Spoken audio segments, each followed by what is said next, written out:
Welcome back. You're listening to the My Aggie Nation Podcast. I'm Alex Miller with the Eagle, joined always by Travis L. Brown of the Eagle and Zach Taylor of WTAW. What's up, guys? It's draft week for the NFL.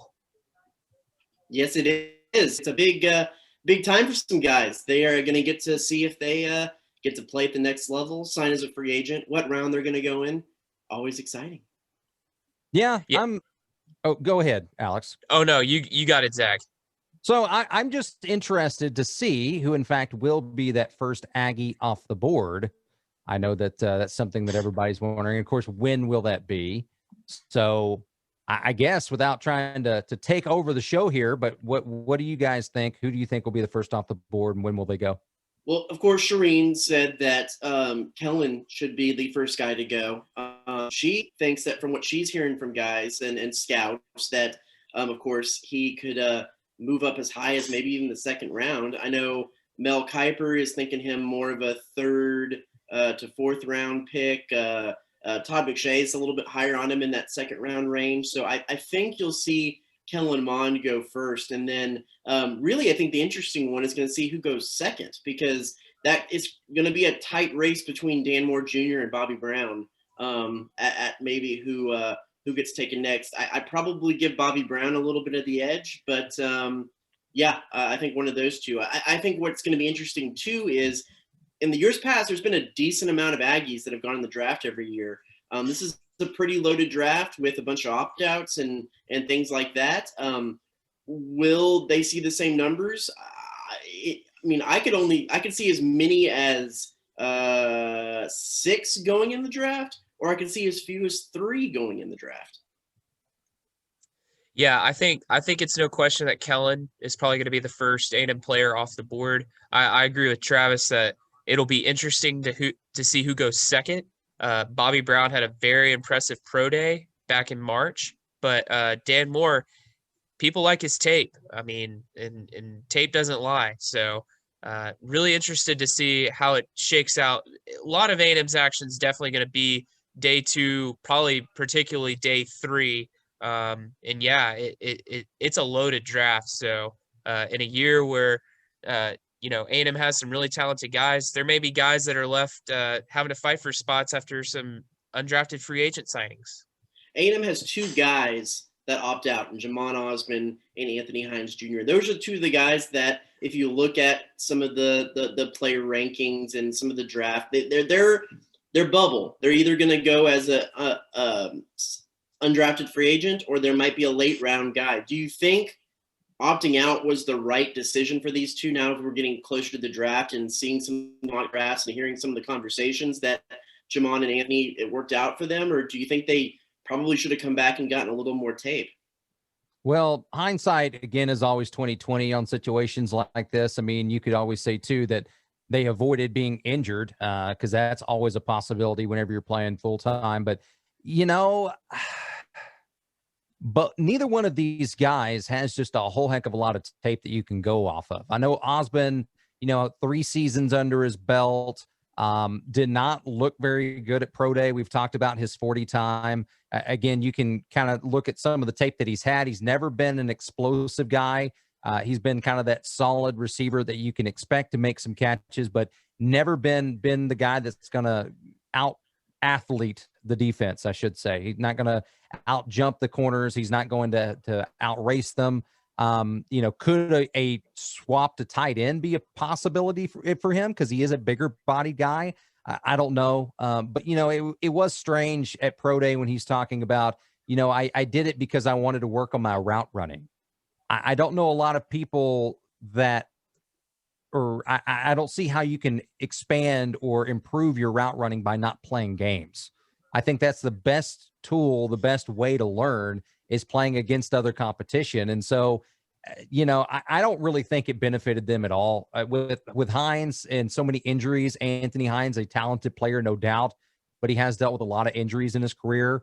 If he was able to put forth a season kind of like Buddy Johnson did, then yeah, I think he had a real shot at being drafted. I don't see either one of those guys getting taken off the board. I just don't. It's not because of what they did or why they chose to do it. I just don't think that there's enough tape that there's enough example out there for scouts to say, this guy needs to be drafted. We need to take him and make him a part of our organization. Alex, what do you think? Yeah, Jamon, like Zach said, 3 years of tape, 3 years on the field. He could have left after last year, and people probably would not have questioned his decision. The one thing that I think Jamon could have added to maybe his tape was, it seemed like A&M took a few more downfield shots this year. You think about the Florida game where they hit Caleb Chapman on the post for the touchdown. That's something Jamon didn't necessarily have. He had the one big catch against Texas State, but that's Texas State. It's not Florida. So that was maybe one thing that he could have added. And, Anthony Heinz, it seemed like he was primed to have a really big season. If you go out there and make 70, 80 tackles, earn some all-SEC honors, I mean, you get your name out there. You go and play in a bowl game at the Orange Bowl. Maybe you make a big play. People notice that.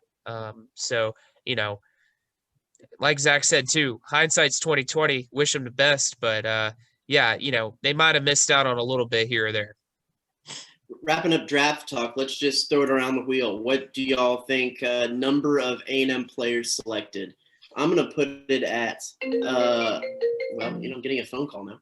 I'm going to put it at 4. I think 4 players get drafted, but probably a good number, almost all of them get picked up as preferred free agents. Yeah, I think all of them will be signed. Whether they'll stick with the team through training camp and all that stuff, we'll see. I'm gonna say 4 too. I wanted to say something different just to throw it up a little bit and not have to copycat off of Travis. But yeah, I think 4 will be the good number. I think a couple of the linemen will go, Bobby Brown, and then you've got Kellen Mond in there. So I think those will probably be the 4 that'll end up going. Talked about Dan Moore. I think Carson Green might have. Yeah, that's what I was going to say. Carson Green might be the next guy. Yeah, I'll go 5. 1 to be different, but 2, I think the 5th guy, Buddy Johnson, I think he will get drafted. I think people will see the value of him. 1, on the field, he's a really good run stopper, and 2, he's a really good leader. So I could see Buddy getting drafted on that 3rd day, along with Carson, Dan, Bobby, and Kellen. One thing before we move on from the draft.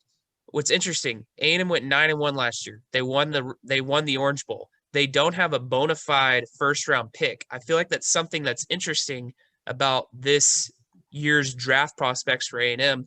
But I think it's interesting to note that next year they might have a lot of top-round talent when you think about Kenyon Green, DeMarvin Leal, Michael Clemens, maybe even a Jalen Wademeyer.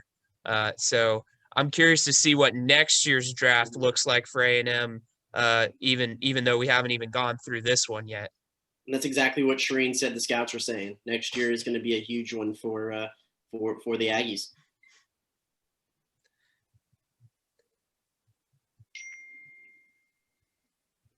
Did we freeze? I think we froze. Oh, did we for real? Oh, no. I think we just didn't say anything. Oh, okay. I didn't. Did you want me to add something to that, Travis? Or no, I was waiting for Alex to jump in the next segment. I'm sorry. I'm sorry. Yeah. No worries. Well, let's staying on the topic of football. Travis, we broke down the spring game a little bit on Saturday, but we can add Zach's thoughts in here now and maybe look back a few days afterwards. Zach, since Travis and I already broke it down pretty well, what did you see on Saturday from A&M? Yeah, I mean, reps, that's the biggest thing, right? You got to get those young guys in there. They got to be able to put some reps in there. Adrian Cooper really showed out. I mean, a freshman linebacker, that's not necessarily a position you're thinking, okay, a freshman can come right in and get this done. But I mean, he looked pretty good, putting together all those tackles, even got a sack in there. So, but everybody, of course, is going to have their eyes on the quarterbacks. They had some positives. They had some negatives.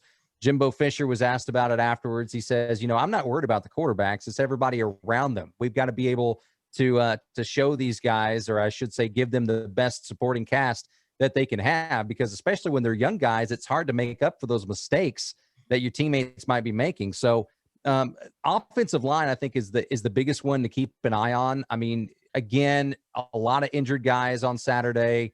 You had players that you might not be seeing a lot this season that were in there getting some reps. But offensive line, there's a lot of turnover there, more than any other position. How will those guys be able to adapt? How will they be able to get better?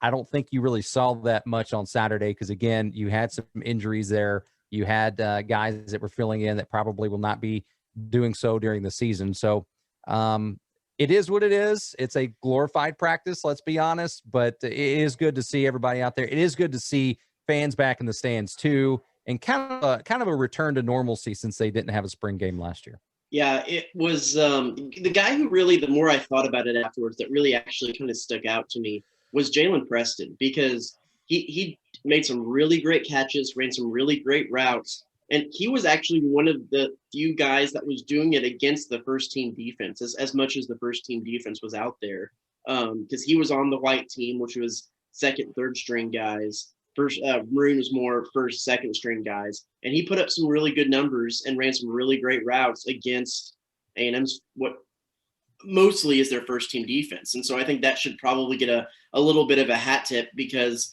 the other guys were going against mostly second and third team guys, but he did it against the first team guys, and maybe that is a step in the direction of what people kind of could expect and thought of him. Yeah, I thought Jaylen made some big plays. Especially you think about a guy who's kind of had to wait his turn. And then on the flip side, you think about Hez Jones drops a couple passes. A&M needs some receivers to really keep emerging as some of those big play threats. And so it was good for Jaylen to go out there and have a day like he did. Zach, I know Alex and I broke this down a little bit, and you said, of course, all eyes were on the quarterbacks. What did you see from the quarterbacks? Of course, the kind of headliners, Heinz King and Zach Calzada. Yeah, I mean, we've been plugging it up as a three-way competition, at least through some of the spring.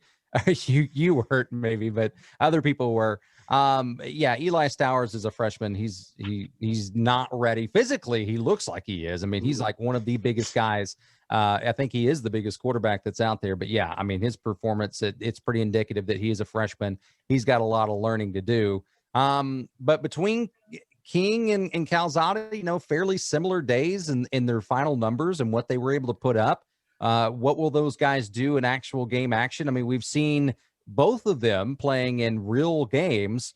Calzada a couple of years ago, who was the QB2, and then last year Heinz King was getting some of that playing time. I mean, my question is this: did Heinz King really beat Calzada out for that backup role last season, or was that all part of Jimbo Fisher's plan to get those guys the playing time that they needed without, I guess, throwing them to the wolves, so to speak, or maybe even playing around with some kind of eligibility? Because, I mean, if you're going by the depth chart last year, Heinz King, in fact, was higher up on the depth chart than Zach Calzada was. So could that be something that would point to who he's going to decide on this year? I mean, I think that probably played a little bit of a part into it, because Zach Calzada, of course, saw some action in his first year 2 seasons ago. Right. And so to get kind of Heinz on the same level as far as game experience time, he needed to get as much of that garbage time as he could last season. Here's where I go in on this. I think that just like Kellen edged out Nick Starkel 3 years ago when Jimbo Fisher came in here, at that point A&M's offensive line was a liability. Was right. pretty not great. And this year it's going to be a big question mark. Of course, they have Kenyon Green, who's an All-American, who's going to help anchor things a little bit, but they're going to welcome 4 new starters onto that offensive line. And if there is any concern about their pass blocking abilities, I think Heinz King is the guy that you've got to go with, because he is Zach Calzada isn't unathletic. Heinz King is just very athletic. I mean, right. What I said in our little Zoom after the game, I think one of the most impressive 2-play spells in the game was when they ran for it on 4th down, 4th and 1. Calzada runs that speed option right and tucks it and bursts through the line just with incredible speed. They hurry up to the line, and then he throws a 28-yard bullet, well, not a bullet, but a strike on a little bit of a fade down the right sideline to Anais Smith. And I think that is a good encapsulation of the potential of what Hayes King has with that athletic ability and probably the ability to extend plays. So if there's any concern about this offensive line, I think that's only going to go in favor of Haynes King moving forward, the same way that it went in favor of Kellen Mond, who had the little bit more athletic ability and was able to do stuff with his legs as opposed to Nick Starkel. Yeah, I think the bottom line on the quarterback competition, it is nowhere close to being settled. But also I think A&M's got two pretty solid options right now. Both of them still have plenty of room to grow, but they showed some really good stuff on Saturday. And so if you're Jimbo Fisher, you probably feel pretty good about the outlook at quarterback next season. Mm-hmm. Definitely. Before we get out of here, let's just wheel around the Diamond Sports real quick. A&M baseball had an opportunity to take a series from a top 5 ranked Tennessee, and then just absolutely had an accident there on Sunday. 20-7 loss. Actually looked it up. There's only that was the 8th time in program history since 1893 that A&M allowed 20 or more runs in a baseball game. But yeah, they beat Texas State last night 4-0. Really solid pitching performance from Jonathan Childress and Chris Webber. Rested the pin, but it's a murderer's row here in the SEC, and they go and face a 5th ranked Mississippi State team in Starkville this weekend. Let's just put it at this. Is there any chance they take this series? Is there a chance that they take the series in Starkville? Yes. I mean, there's always a chance. I would say that that's probably less than 10% at this point. I mean, it kind of is what it is. A&M is towards the lower end of the echelon in SEC teams, and the SEC is just so dang good. That's the biggest issue, I think, when it comes to conference play. I mean, yeah, A&M beat Texas State. They're an under 500 team. It's just a down year for the Ags. And, when you go into Starkville, which is never an easy place to play, that stadium is always rocking. When you've got a top 5 team that you're, going to face on the road, it's a different ball game. It's a little bit different than playing at home. And as you talked about, they had a chance, they had a shot to win the series against Tennessee, to pull one off on them, and things just imploded there late in the game on Sunday. So is there a chance? Yeah, there's always a chance. Is it going to happen? I am pretty confident in saying no. Yeah, in order for A&M to, have a chance to win the series, they're going to have to get way more out of their starting pitching. I mean, they played from behind, I think, all 3 games. Well, no, in the 3rd game they didn't, but those first 2 games they gave up early runs and were having to play from behind. They couldn't get things going in that first game at the plate. Chris Webber came in and threw 3 pretty good innings after Dustin Signs kind of got a little under control. But that second game, Bryce Miller, he wasn't that great either. Chandler Josewalk played really well. So did Mason Ornalis. And A&M got some big hits from Will Frizzell and Austin Boast, who Austin Boast is on fire right now. Mm-hmm. But yeah, A&M's gotta get more from its starting pitching. I'm curious if maybe that rotation shakes up a little bit this weekend. Yeah, I don't see that probably happening because I don't think they really have anyone else to go with. The next guy would be Jonathan Childress, and he threw Tuesday, and he had a pretty decent outing moving forward. It was his second scoreless outing of the season, but I mean, it's been a slow progress to get him back to where he's throwing strikes and be consistent. The problem with the starting pitching, and it's one that developed right as conference play started, is they got to minimize the free passes. They got to minimize the walks. They got to especially minimize the hit batters. There's been a lot of hit batters this year, and those types of things have been what has hurt them the most, because you can give up 2 solo home runs in a game and still be fighting and in it. But if you give 2 3-run home runs in a game because you issued a walk and a hit batter or 2 walks, that's when you start burying yourself. And that's kind of been the theme of what the starting pitching has done this year.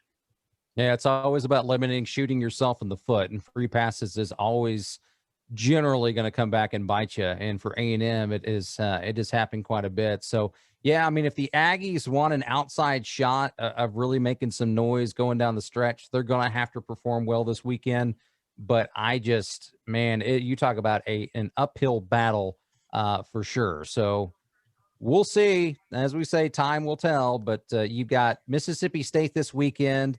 Then you got Ole Miss next weekend. Then you're at Auburn, and then you wrap things up for the regular season at home against LSU. So again, Murderer's Row. Let's try and figure that out. If A&M is able to take this series, does it make a difference at all now to making the field of 64? Do you think that there is still a chance they get in, or do you think that it's pretty much signed, sealed, and delivered at this point? I feel like they'd have to win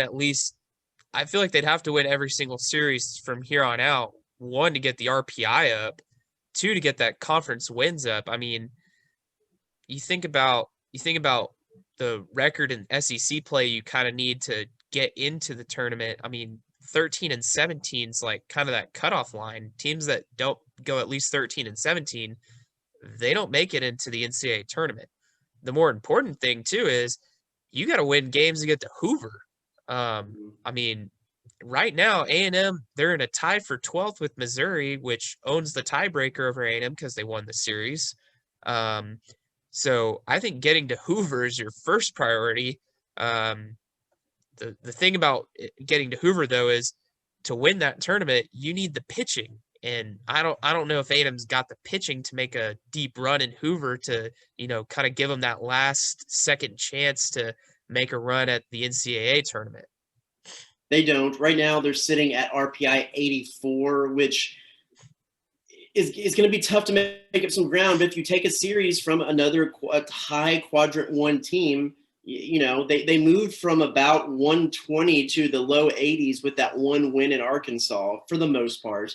So there is mathematically seemingly a chance, but they're 6-11 against quadrant 1, which is teams 1 through 50 in RPI.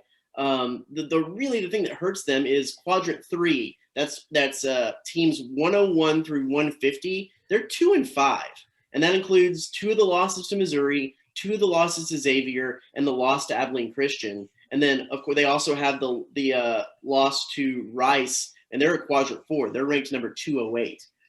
So those really hurt A&M. That Missouri series was a game changer this year because they should have taken all 3 games from Missouri and really all 3 games from Xavier too. That one is a little bit more understandable because they're coming off the big snow week and they didn't practice outside for like a week and a half leading up to that first game. So it makes a little sense on that one. But yeah, I'm saying that there's a chance, but everything is going to have to go right. They're going to have to win, probably take the series, if not sweep Mississippi State. And then they're going to have to take the rest of the series at least because they probably need to get it above 500 and go on a little run. So it'll be interesting. I don't think you can officially say, hey, they're out of it right now. But if they won every single series from here on out, they would finish 13-17 in conference, which I think would be good enough to get into the NCAA tournament on last 4 in. Yes. Well, I think that's about all the time we have right now for the My Aggie Nation podcast. My thanks to Alex Miller, Zach Taylor, joining us as always. We'll be back next week, maybe break down some draft and see where things are with the A&M baseball team. So thanks for listening. We'll be back next week with My Aggie Nation podcast.